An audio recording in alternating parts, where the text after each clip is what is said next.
Good afternoon, everyone. My name is Heather Hildebrandt, and I am pleased that you have taken your time out of all of our busy days to join us today to talk about the site host information for the North Carolina NEVI program. Next slide. So the agenda today is we're going to talk a little bit about the opportunity for you all to become a site host in the North Carolina NEVI program, moving into a little bit of the background of the NEVI program in general, talking about North Carolina's network, program timeline, the current landscape in North Carolina for electric vehicles, and then finally wrapping up with some resources for you to look at after today's presentation. Next slide. So just as by way of introduction, and you can see us all real time on the screen as well. My name is Heather Hildebrandt. I'm with NCDOT. With me is Paula Hemmer, also with NCDOT, and she is the program manager for the NEVI program. And then wrapping up today's panelist is Justin Robbins, who's with HDR, and he is providing program support for the NEVI program within North Carolina. Next slide. Next slide again. So the purpose of today's meeting is really to try to focus in on site hosts and the opportunity that is available to you all as we develop partnerships across the state to build out the electric vehicle infrastructure in North Carolina. So within this, the initial phase of the NEVI program in North Carolina will be installing approximately 50 EV charging stations along major transportation routes in North Carolina.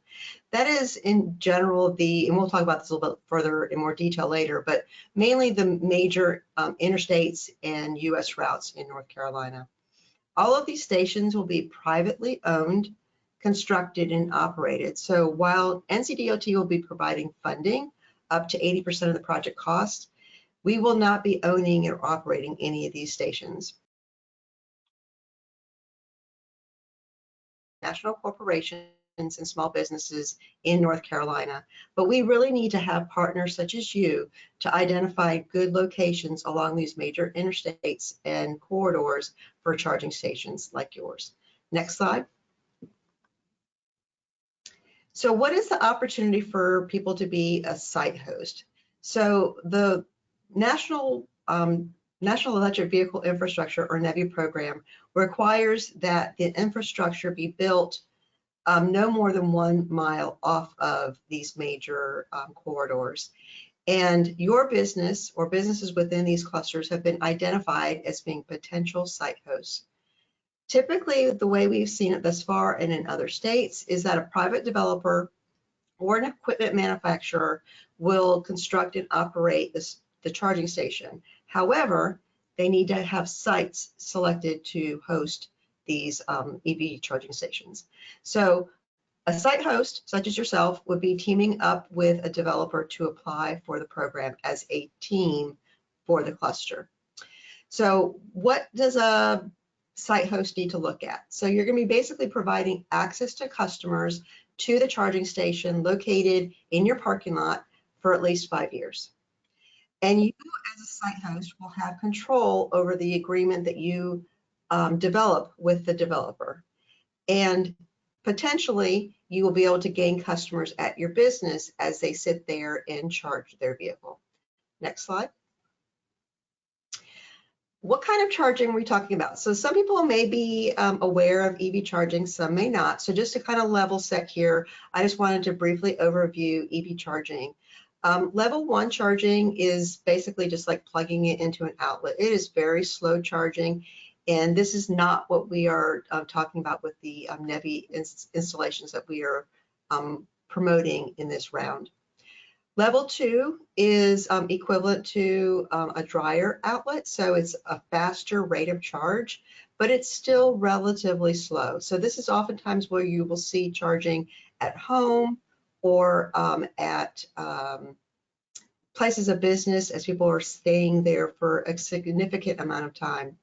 Level 3 charging, which is what we are going to be funding through the NEVI program, is much more similar in time of duration of stay as filling your car up with gasoline or diesel at a gas station. So it's much faster, much higher energy and power needs at these sites. Next slide, which I think is going to bring us over to Justin. Justin? Thanks, Heather. Hi, everybody. We're going to talk a little bit about the program itself and how it's being applied in North Carolina. So what is NEVI? So back in 2021, when the bipartisan infrastructure bill was passed, there was a $5 billion set aside for the development of EV fast chargers throughout the country. And so NEVI stands for the National Electric Vehicle Infrastructure Program, and every state DOT has received formula funds for this program, which means North Carolina is getting $109 million from the feds to do this. And those funds have to go specifically towards EV charging. Now, the thing to remember is that when this program came out, what it did is kind of latched on to an existing program called the Alternative Fuels Corridor Program. We'll cover that a little bit on the next slide. Essentially, when a state nominates a map for this program, for the Alternative Fuels Corridor Program, you're kind of stuck with those corridors that you already have. I don't say stuck with in a bad way, but that essentially is the palette that you have to work with. And that's where each state is essentially required to dedicate funding towards the phase one of these programs. And so the goal is to create kind of a national network of EV fast chargers, and every state is really responsible for the implementation of this program in a different way. And so North Carolina's, there's a series of kind of things that we've been working through over the past year and a half. And like Heather mentioned, we're in the process now of awarding 9 different sites, which I'll cover here in a minute. Those stations have to be located every 50 miles maximum distance along the alternative fuels corridors. And so if you hit next slide, Sarah, you can see what this looks like in North Carolina. And so the $109 million, if you can imagine this map with EV fast chargers located no more than 50 miles across all these corridors. So no matter where you're at, you're always going to be within a 25-mile drive of a fast charger, as long as you're on one of these blue routes. And so the process that we've taken is to really try and balance an efficient build out of this network with trying to maximize the number of sites that potentially can participate in the program. And every state has a different way that they've gone about this. And within North Carolina, we really tried to narrow it down to balance that efficiency, the network efficiency, with making sure as many folks can participate in this as possible. Next slide. So some of the requirements of this program, like Heather mentioned, these have to be DC fast chargers, right? So you're looking at 150 kilowatts, which is a high amount of power. You have to have 4 ports. So for a site, you got to have 600 kilowatts at a site. Now, for anybody that is not an engineer, that's similar to what you would see for a small grocery store, for example. It's not an insignificant amount of power. So access to power is one of those things that we really have to look at, and one thing that you as site hosts are going to have to look at as well. The chargers have to be located no more than 1 mile from the alternative fuel corridor, which means as you're driving down the corridor and you get off on an exit and then you usually hit a stoplight, basically the 1 mile drive starts from there. And later on in the presentation, you'll see a link to a map. There's an online mapping application where you can actually go look at your site and you can zoom in and you can see what the 1 mile drive is for all the exits that are participating or that are allowable in the program. So you can get a sense at least of where your site falls within that and whether or not you're within that 1 mile drive. Like I mentioned before, the chargers have to be spaced no more than 50 miles apart from the next NEVI charger. This program does require a 20% non-federal match, and NCDOT is going to be looking for the private sector essentially to provide that 20% non-federal match. And the chargers have to be operational for a period of no less than 5 years and meet NEVI requirements throughout that entire time frame. So what that means is these chargers have to be publicly accessible. So you as a property owner have to understand that when you put these chargers on your property, you're basically opening it up for people to come and go. As long as they can access the charger, you're going to meet those requirements. But at the same time, like Heather mentioned, you're going to have a captive audience for all the folks who are charging, right? They're going to be there for 20 or 30 minutes and potentially pop into your store, buy your wares, and essentially see it as a benefit in that way. It's an additional way to bring people to the site. And there have been studies. There's a recent MIT study that came out in 2024 that highlighted the increase in revenue that businesses that are co-located along with EV chargers can make. And that's one thing that I want people to keep in mind is, yes, these are significant pieces of infrastructure. It does open up some considerations related to the comings and goings of people, but it's an additional way to bring people to your site and to bring people into your store. So if you want to hit the next slide. I wanted to highlight where North Carolina is, maybe not in relation to other states, because it's kind of an odd playing field that we're working through. But essentially, there are 43 states that have issued at least one solicitation for EV chargers through the NEVI program. 37 of those states have issued awards, including North Carolina, and then we've got 12 states that have opened at least one station. So the difficult part that state DOTs have had is on the procurement side, where every state has different procurement laws. So some states like Ohio, for example, already had laws in the books that allow them to launch the program really quick. Other ones have had to work through that kind of procurement process internally to make sure legally it's all good to go. And that's where a lot of the states find themselves right now, is we're kind of past that part. We're able to produce the RFP that people can bid on. And that's really the phase that we're in right now, is the second round of charging infrastructure. So I just wanted to kind of ground set and make sure that everybody understands that it's a program that is launched, but really it is one that is being launched through each state DOT, and then is kind of needed to be navigated through each state's kind of procurement laws and requirements and things like that. So some are set up really well to be able to do this quickly. Some, again, nobody knew this was coming when it did. Some just taking a little bit longer to get implemented. But at the end of the day, in about 3 years, you're going to see a ton of chargers likely throughout the country, and that'll be hopefully exciting for everybody. So I'm going to toss it over to Paula, I think. Yes, and she's going to talk a little bit about the network. Thanks, Paula.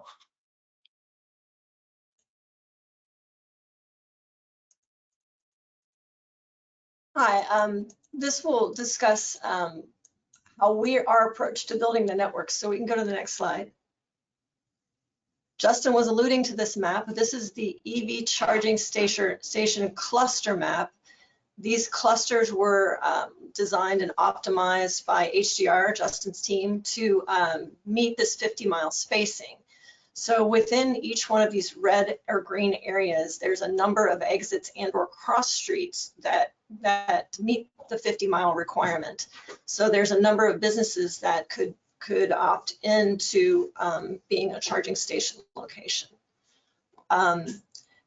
This approach allows, a lot more economic opportunity to be opened up in the state, as opposed to just picking one location. So while it's more complicated, it's more fair to the businesses in North Carolina.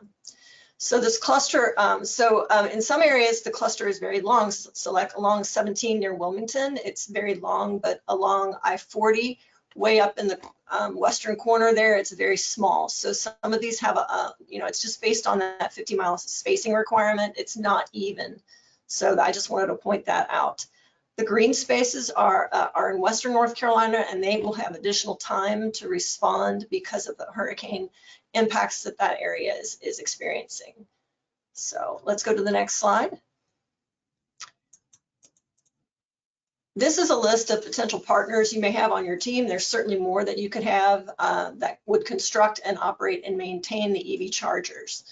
Many equipment providers offer multiple services such as payment systems, networking, cybersecurity, and as well as operations maintenance and customer support. So there's an array of these EV providers may have an array of functions that are supporting the chargers. The site developers are primarily involved in the site design and construction, as well as obtaining local permits and working with the electric utilities. You may interact a lot with the site developers. And of course, there's equipment maintenance contractors. These may be local companies, or they may be national companies that support maintenance and repair of these electric vehicle chargers.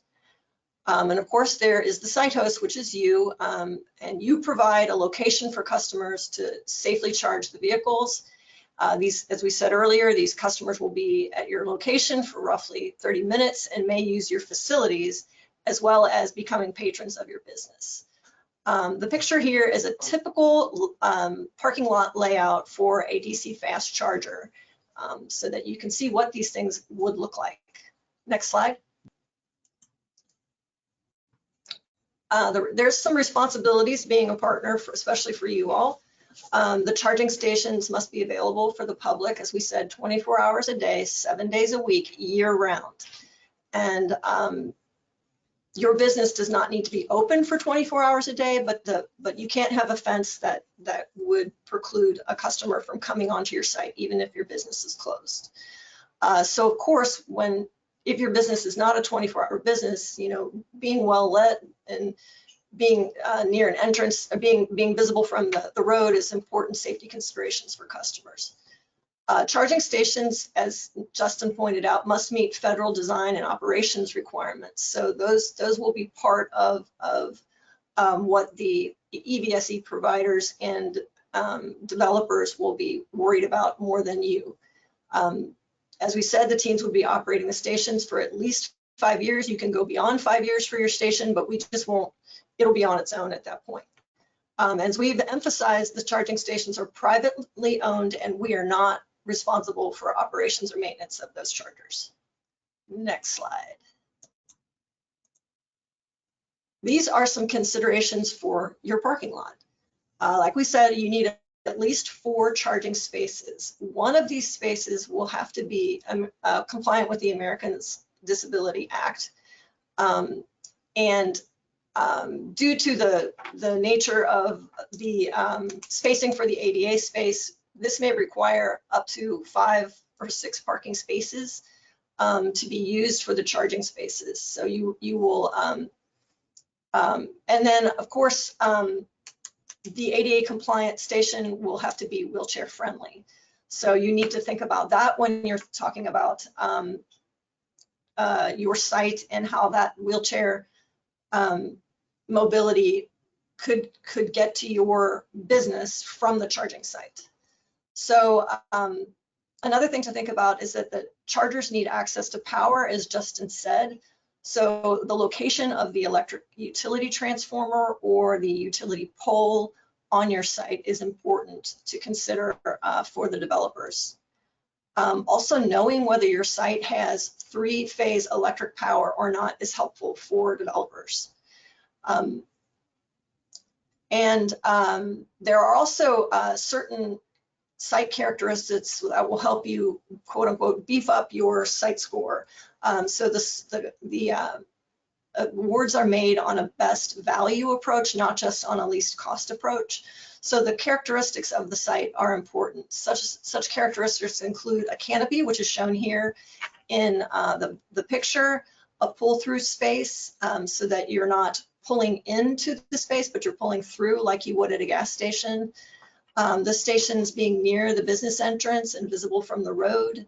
And then of course there's future proofing, which means that you would put in more than 4 ports, which is allowable, and those costs can be covered, correct, Justin?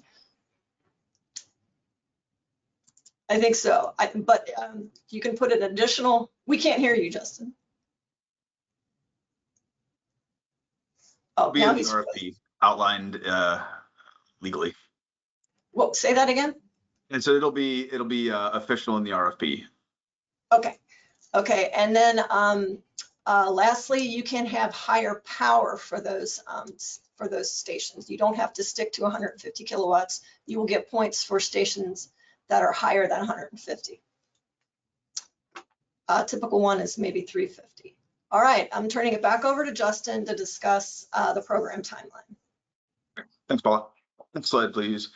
So I mentioned before, there was a procurement that went out and we were able to essentially make round 1 awards. So round 1, the intent was to have a limited launch of the program.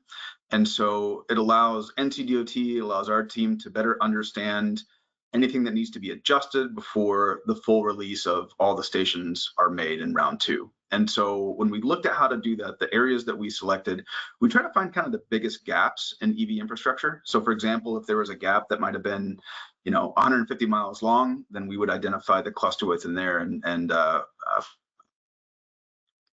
put that up for procurement as a cluster. So you can see around the state, the nice part about this is it gives us a really good balance of urban versus rural, east versus west, north versus south, and potentially gives us some feedback on some of the challenges or opportunities that we're going to have around the state and be able to build that into the second round of procurement. So you can see the locations on the map. You can see essentially the awardees on the site host list to the right and where those were awarded. And each one of these was part of a cluster, essentially like the map that you saw before. So there was a series of exits that were part of that interchange, or excuse me, part of that AFC corridor. And so the site that was selected, like Paula mentioned, was part of that best value approach. And so when you put them all together, we're going to have a series of EV chargers throughout the state that meet those 50-mile requirements. But again, balancing the need for including as many site hosts as we can, as the program will allow. So if you hit the next slide, I want to cover a timeline of when things are going to be happening in this program throughout the next year. So in January 2025, we're in right now, we're right now in the first bullet, which is the site host informational session. And then we're going to be hosting an industry networking event. And that's going to be a further discussion on down the line. But potentially what we want to do is to make sure that everybody that wants to be involved in the program at least knows where to start. They know how to contact the people that are out there. They know the types of teams they need to build. And they essentially know that they are within or outside of an area that could potentially get funding as part of the program. The second round of solicitation will occur in either February or March of 2025. And so the RFP document will be released on the North Carolina NEVI website, NCDOT NEVI website. And in that RFP, there are, I think, 9 sections potentially. And I would encourage everybody to carefully read that RFP.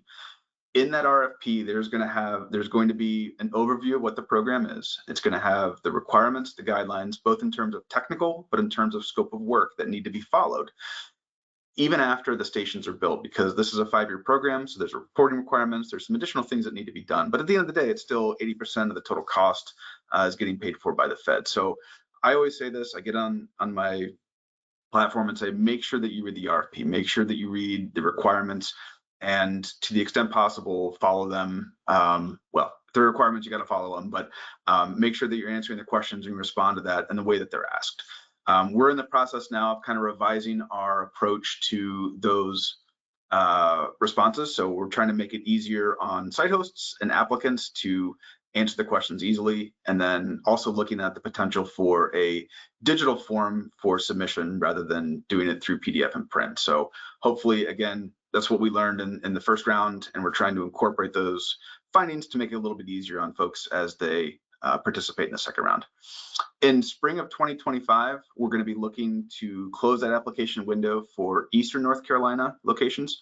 And then in early summer of 2025, or late spring, closing for the Western North Carolina round 2. And so like Paula mentioned, Western North Carolina is getting additional time to make sure that we're kind of being cognizant of the fact that there's a lot going on the western side of the state due to the hurricane. After that, we're going to go through proposal evaluation. So those go through kind of a technical evaluation to make sure that they meet the federal requirements. And then they go through, in late 2025, the scoring. And that's where it kind of come together, and a series of evaluators will go through using the criteria that is outlined in the scope or outlined in the RFP, and basically identify from each cluster, the station or the organization that is scoring the highest. And 25 and beyond, we'll have continued community engagement for what we're calling the phase 2. And that's where we can start looking off corridor to spend the remainder of the funding that NCDOT has been awarded. So I would encourage everybody, a couple things. As I mentioned before, make sure that you read the RFP when it comes out. Make sure that you can check back frequently to the NCDOT NEVI website, so you can see when the RFP drops. And there's also a sign-up list. You can incorporate your email, and then when that RFP does drop, those emails get sent out so everybody is aware. The application period, like I mentioned before, Eastern North Carolina is going to be open for 6 weeks, and Western North Carolina is going to be open for 12 weeks. The proposals will be checked based on both completeness and technical validity, and then they'll move on to the scoring phase. Like I mentioned before, for each cluster, one proposal is going to be chosen, one site. And so those are only in competition with other proposals received in that site. So if you're in a rural area, or if you're in an area that doesn't have a lot of potential site hosts, to some extent, you're going to have a better chance of winning. There's going to be less competition within that one area. So just be aware that as teams are formed, as people are looking for places to build, there might be organizations that reach out to you as site hosts, say, hey, would you be interested in allowing us to build on your property this charger? And then you would enter an agreement with them. And that's one thing that I want to keep in mind for everybody on the call, is that there's different ways that these teams are formed. And there's organizations, there's charging organizations out there that are not building at the same place every single time. They're looking for site hosts to be able to host their infrastructure. Applications are going to be scored, like Paula mentioned, on a best value approach, and that's where best value equals the cost, the design, the amenities, and other characteristics that really get to the objectives that North Carolina DOT wants to have as part of this program. Next slide. So I think I turn it over to Heather now to talk about, excuse me, that's Paula. I'm sorry. I wrap it up. I was going to close this out because she's official and everything. So this is just very quickly a couple slides on what's going on with EVs and EV charging in North Carolina right now, so you know kind of where things are standing. North Carolina has a lot of EVs on the road compared to some other states. We have over 100,000 of them on the road. There is at least one EV registered in all 100 counties of North Carolina. So every county has at least one. And if you look at passenger vehicles, light duty EVs are about 1% of the vehicles on the road. And you can see we're growing on a steady basis. There's been recent press that the number of that EV sales are dropping, and that's not exactly true. It's the growth in EV sales. So EV sales are continuing, and they continue to happen in North Carolina especially, but the growth of that is slowing. So rather than going from 1 to 2% per year, it's staying at 1%, say. But I think it's about 7% per year. Next slide. This shows the number of charging stations installed in North Carolina, which at this point is over 3,000 chargers. Most people are very surprised at the number of chargers we already have in our state. For level 2 charging, you can see that we're installing about 500 a year over the last 4 years. And for DC Fast, which is what we're going to be putting in for the NEVI program, we're installing close to 200 a year now, the last 4 years. Or over 200 a year. The NEVI program itself will be installing 200 for the entire program. So this is not outside the scope of what's already happening in our state. All right, next slide. This is location and number of DC fast charging ports in the state. So you can see it's spread out all across the state. The darker color means more ports. So this goes from 0 to 32 ports at any given location. You can see, if you think about that map that Justin showed with the alternative fuel corridors on it, these are in a lot, these locations are along those corridors. If you think about where 40 is and 26 and 77 and 85 and 95, so many of these, and of course some of our large state routes too, like 64 and things like that. So this is a really important map to let you know that this is happening in the state, and this is going to happen whether the NEVI program is there or not, we think, but this program is just supporting it across the country in a more organized fashion. So next slide. I think I'm done here. So that leaves it to me to wrap up. And so you all should have available to you the chat function. So towards the end of this presentation, we will be bringing up the opportunity for you to ask any questions. So, please feel free to use that. We will open and leave the time as well. But I wanted to point you to some resources that we have available. If you don't have the time to ask for a question today, or if you just want to, kind of delve into what the program looks like. So our website is ncdot.gov/NEVI. That's NEVI. The link is up there on this presentation slide. And when you go to that website, what you will see is what's on the right side of this slide. So right now we are focusing in on advertising that cluster map so people can start looking at developing those partnerships, identifying site hosts, trying to figure out where they can build out along those clusters in those corridors in North Carolina. Down below, we have the resources. So, we have resources for applicants. We have obviously the GIS map, which if you click on that, that becomes an interactive map where you can zoom in to see the actual part to the parcel level where charging will be applicable in this round.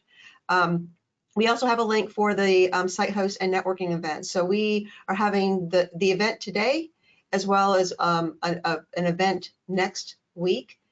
We will likely have other events moving forward to try to continue to advertise the program. So that is a button that would be of interest to you all. The NEVI program information is kind of some of the information that Justin summarized earlier today.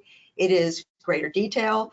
So if you have any questions about the program or the requirements, all of the information can be found there. If you want to sign up, and we certainly do encourage you to do so, to get updates on the NEVI program, we do not spam people or on the program, but we do think it's important for us to be able to obtain email lists or generate email lists for those people who are interested, so that you do not miss out when we update the map or when the RFP documents actually drop or things of that nature. The final button that you see on there is the NEVI awards information. So that goes into, again, greater detail with the sites, the initial 9 sites that we have awarded. As we expand the program and continue to do awards, that information will be updated. What you don't see, and you would not see yet if you were to visit the ncdot.gov/NEVI website, are the procurement buttons. So once we actually have a procurement release, there will be some additional buttons that will be on this main landing page. One of those would be information to either download or access the application, a link to ask questions, and then of course a link to view any questions that are asked by either yourself or others. So there will be some additional buttons once the RFP is released this spring. Next slide. So again, I just wanted to reiterate the networking opportunities that we have already identified for this month. First one is the industry networking event, which will be next week from 10:30 to 12 p.m. Eastern Standard Time. This is an opportunity for those who are interested in developing partners to have a sounding board to talk about what you can bring to the table. So this is going to be open to developers, to site hosts, to EBSC providers, anyone that would be coming together to develop a team so that they can talk about what equipment they have, or just a quick blurb on their company, so we can kind of learn more about those who are looking to partner or work within North Carolina to develop the NEVI program. The other one is a static database, which you can download. Again, it's an opportunity for you to register your business, letting other people know what kind of business you are, what you're looking for. And this can also be downloaded via the website. So not only can you add your information to the database, but you can also download the information from the database if you're trying to seek out partners. Next slide. So that brings us to the final part of the day. So we've got a little bit less than 30 minutes to look to see if there's any questions. Again, you can enter them into the chat box. I think you might also have the opportunity to come off of mute if you're more comfortable doing so. But we will be looking at the question box and looking forward to answering any questions you all might have. And with that, as we wait for any questions to come in, I just want to again thank you all for your time and interest in the program.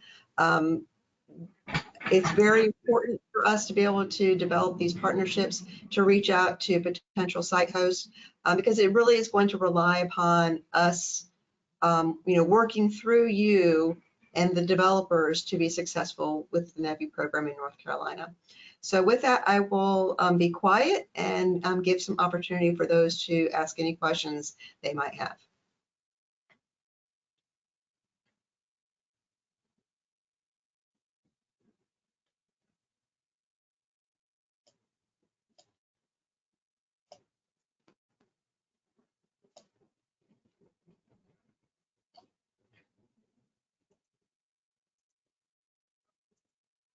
So there is a question in the chat box that says, how does an applicant become interviewed as a participant to submit an RFP?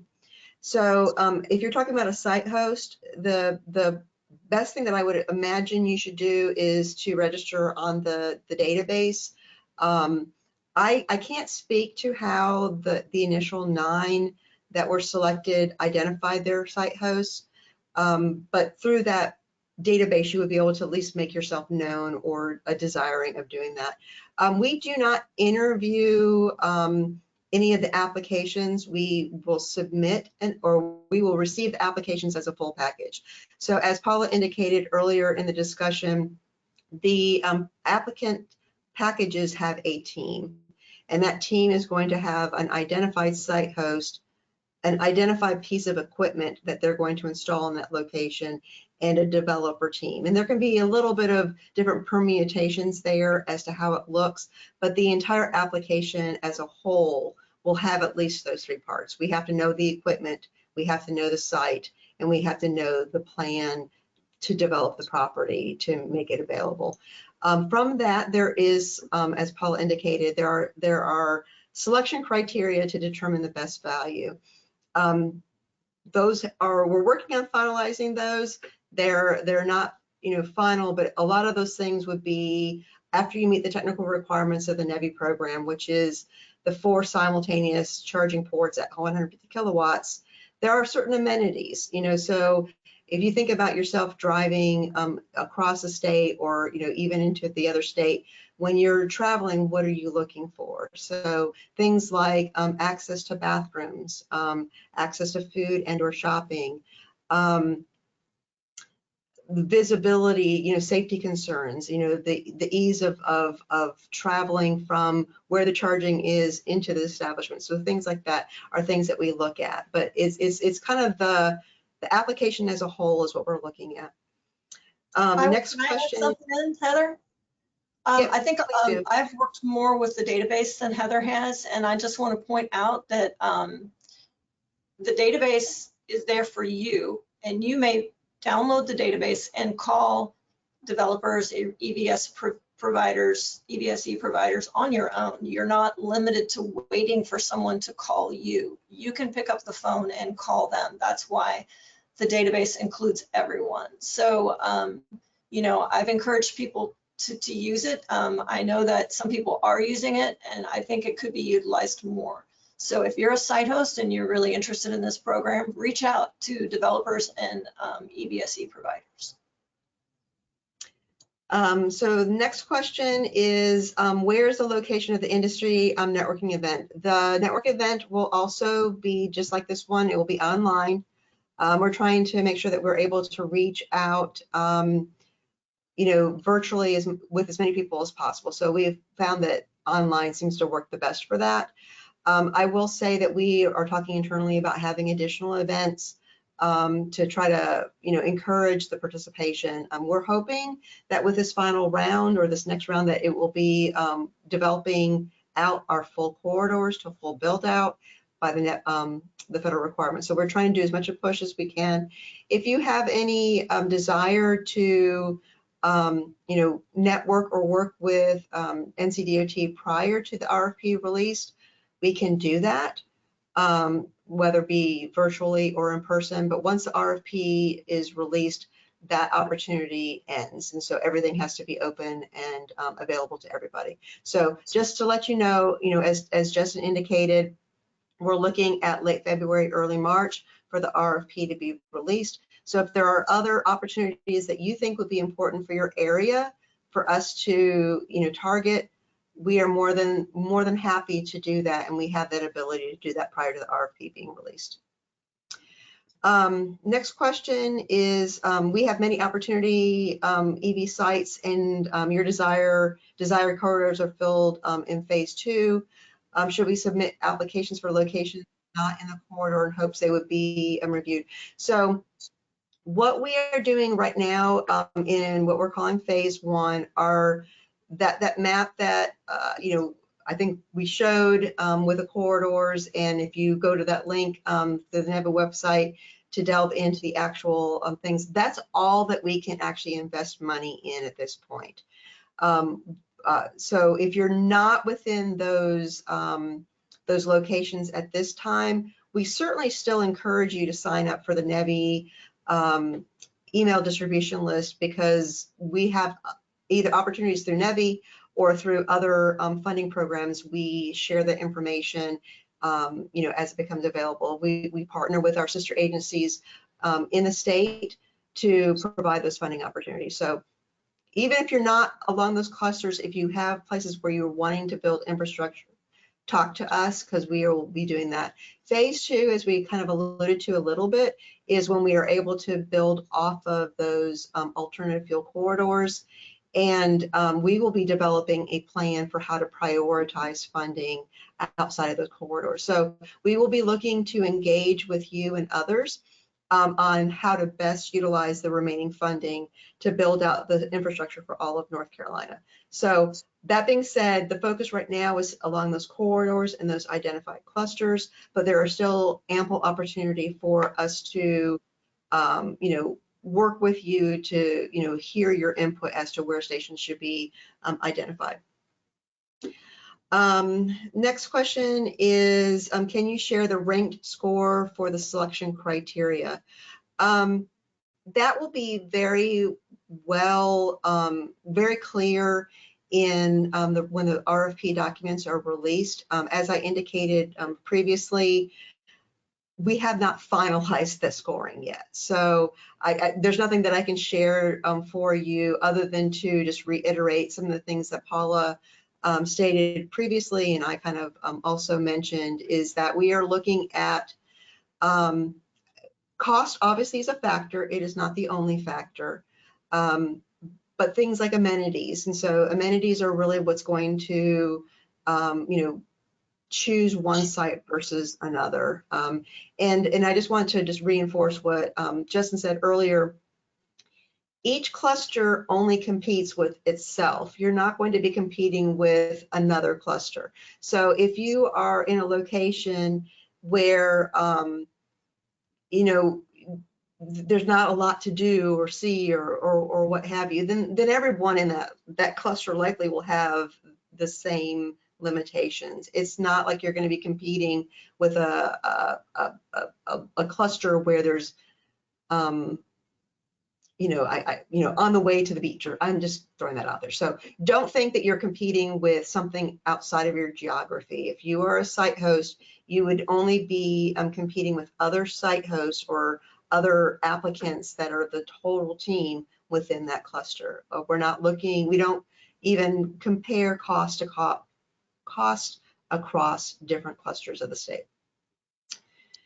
What are considered eligible expenses for the NEVI funding? That is a great question. We didn't go into that too much with this, but just in a nutshell, pretty much anything that is NEVI station related. So the equipment purchase, installation, some upgrades to the utilities that are required for, to make the NEVI station operate, those are eligible. You were also able to charge, another eligible expense are maintenance and operations. So the cost to maintain and operate the equipment is an eligible expense. Additionally, the cost of electricity or demand charges are also an eligible expense. So really, pretty much anything that is related to the development of the infrastructure and the operation for the 5 years that they're required to be open is an eligible expense. Did you want to add anything to that, Paula, to clarify, or did I cover that pretty well? The site hosts some modification of the site to support the EV charging station. For instance, improved lighting in the area of the EV charging station would be an eligible expense that you might consider. The canopies are an eligible expense, for instance. So kind of support site characteristics or site costs that support the charging station. It has to be directly related to the charging station. So I think so things like striping, sidewalks, things that would help someone who's at the charging, be able to, access the building more safely. Those would be eligible expenses.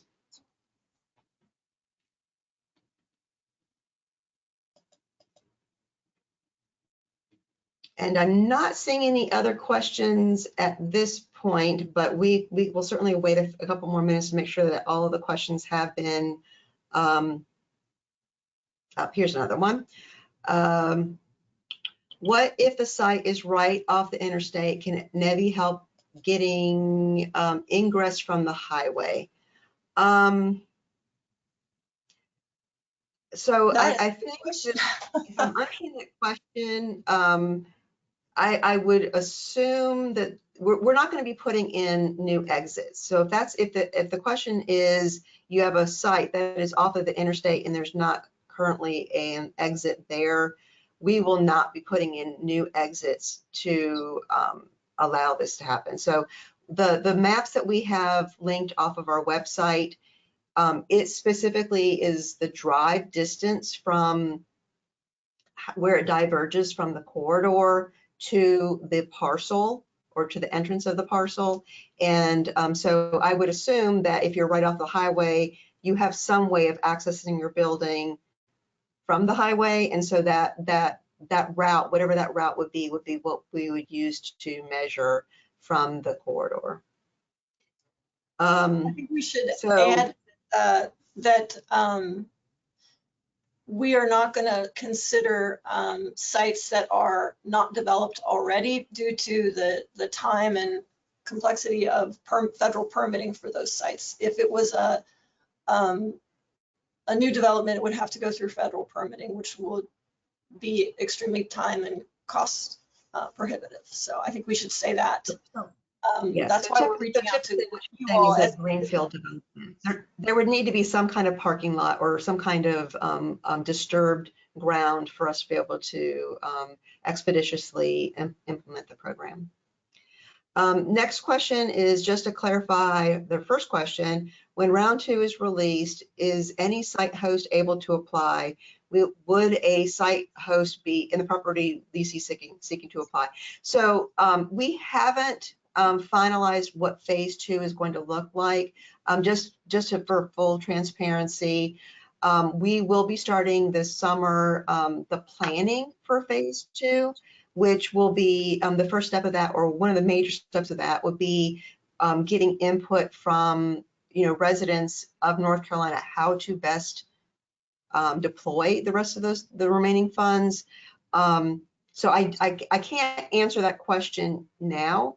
Simply because we just don't know until we get that feedback. I mean, obviously, we're going to have not enough money to fully build out all the infrastructure North Carolina needs with the NEVI program, but the idea is to do planning for how North Carolina really should be developing the infrastructure. And through that, there will be another round of funding to apply for infrastructure, whether that be additional DC fast chargers, or whether that be level 2 chargers, or a mixture of both.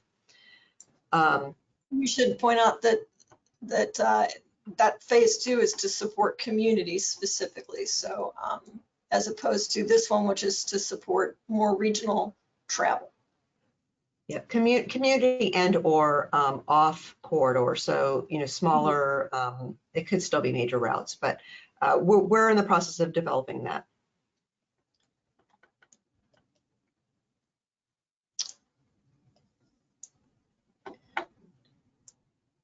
Not seeing any additional questions yet, but we will again give everybody a minute or two. And I just want to reiterate There is a QR code on the screen right now for those of you who are who prefer to access websites through that mechanism. But the website is ncdot.gov/NEVI. If you go to that website, there is always the opportunity for you to ask a question. And we will respond to any questions prior to the release of the RFP. Once the RFP is released, then there will be a new button for questions, and all questions would need to be forwarded through that mechanism. But in this interim period before the RFP is released, if you have any questions about the program, you can certainly go to that website, ask a question, and we will respond to that very quickly. Heather, I did want to just know, I think another question had come in at the same time as the last one you had answered regarding power equipment for transformers and BABA standards. Yeah. Thanks, Sarah. I see that now. So the question, just to read it completely, is power equipment like transformers and switchgear to solar battery systems to supply electricity to EVSC? And if yes, do those items have to meet BABA standards as well? So I'm going to do the last question first, because this is a federal program. Many of you on the phone may not be aware of what BABA is or what it stands for. So BABA is, basically Buy America, Build America. That is a federal requirement for any fund. So any equipment that is being purchased through the NEVI funds would have to meet those requirements. To your question, the first question about, equipment like transformers, yes. If it is identified that a transformer is needed to enable the site to be up to the NEVI standards, then yes, transformers, switch gears, anything that's equipment that's required to make the site functional, that is an eligible expense. That does kind of go back to the point of you really need to coordinate with your utility as much as possible, because you may not know that until you actually get into the final design. So where or it's likely that you will need a larger transformer, talk to your utilities. I misspoke when I said teams and was talking about EVSC. Yeah, we should have added utilities on our team. And developers. One of the big ones that you need to be talking to as much as possible is your utility provider, so you best understand what equipment's out there. And they are familiar with the program too, so that's an important point. If you call them up on the phone, they should know about this program. Yeah, they're all of. We've had coordination with all the utility providers in North Carolina, so they're aware of the program. So it won't be like, I don't know what you're talking about. Solar battery systems. We have specific contacts for the utilities. Yeah. So the short answer to that is yes, that is an eligible expense. The function of those that equipment may vary. So in all areas, battery systems, battery storage is allowed for what we call resiliency. If you're trying to, power efficiency, things, so it's allowed for that purpose. If you're trying to reduce the amount of electricity that is coming off of the grid, that will be eligible in certain areas depending on the utilization, and that will be clear in the RFP as well. So the short answer is yes, those pieces of equipment would be eligible expenses. They're always going to be eligible for resiliency and redundancy or efficiency, but they may not be allowed for power to basically minimize the amount of power that you're drawing down from the utilities. Heather, real quick, I just wanted to, Heather, before we go on, I just want to mention on the solar question to make sure everybody's clear. Due to North Carolina law, the power that is dispensed from these pieces of equipment have to be generated by utilities. So it is not the case that solar can be used directly to charge the vehicles.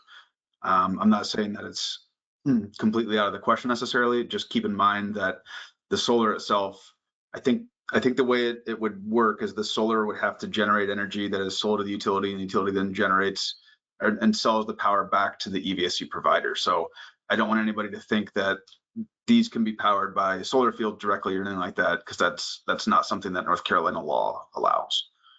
But other states allow it, and the program allows it, right? So it's just not Right. North Carolina. So if you have a site that's doing that in another state, it's allowed there, but it is not allowed here.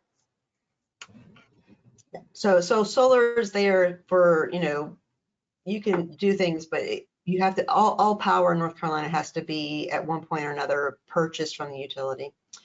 There was a clarifying question about that new construction won't be considered due to the lead time of transformers and some brands of basically saying that new construction could pair well with NEVI sites. The main issue here is due to what Paula alluded to, was the federal requirements for construction. We are in North Carolina are building all NEVI stations with what's called a categorical exclusion for the National Environmental, what's NEPA stand for? National Environmental Protection Act, I think is what it's Protection. That is a federal requirement, and if it is a green field where there is no current infrastructure, that would require a much larger and more complicated review. Additionally, it would make it very difficult for us to be able to score sites within the same cluster equally. So for this round, we're not going to say that we're not going to look at it at all in the future, but for this round, because we were trying to get to fully built out as quickly as possible, we are expecting to build only on sites where there is disturbed ground, where we're basically going to be building on an existing paved property. So the question is that's a confusing aspect, because for resiliency, the point is to continue powering sites during grid outage. No, correct. So yes, so for, and I'm just gonna use battery storage because that's an easier term to think about. So, if you've got battery storage and you are, pulling from the utility and charging those batteries, there's nothing that precludes you either in state law or in our understanding of you then pulling from those batteries to use in the case of a power outage to ensure that your station continues to maintain and operate even in a power outage. So yes, that would be considered resiliency, is in using that. The concern that Justin clarified is state law precludes direct solar to power output, whether that's solar to charging batteries or solar directly to charging. That is not an eligible activity if you are going to receive financial, if you're going to sell by kilowatt hour. So which normally that's what an EV charging station is going to do, is they're going to have a set fee per kilowatt hour. However, like Justin indicated, you can certainly have a solar array that is charging that is then selling that utility or that power to the utility to reduce your rate. And that is an eligible activity. Look to see if there's any other questions. And I think Gabe, you just clarified it would have to be grid tied. So yes, any solar power has to be tied to the grid. It can't just directly charge the batteries.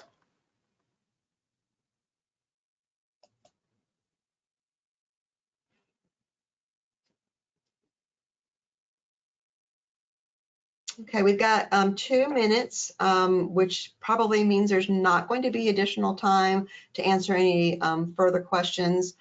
So I just want to again wrap up by just thanking you for your time, interest in this program, reiterating again to point you to the website if you have any additional questions, if you want to research more about what our plans are for North Carolina, certainly to investigate the cluster map to find the availability of parcels that are eligible to be built upon. that meet that 50-mile spacing and that 1 mile off of the corridor. And with that, I will say thank you for your time, and I hope you all have a wonderful afternoon.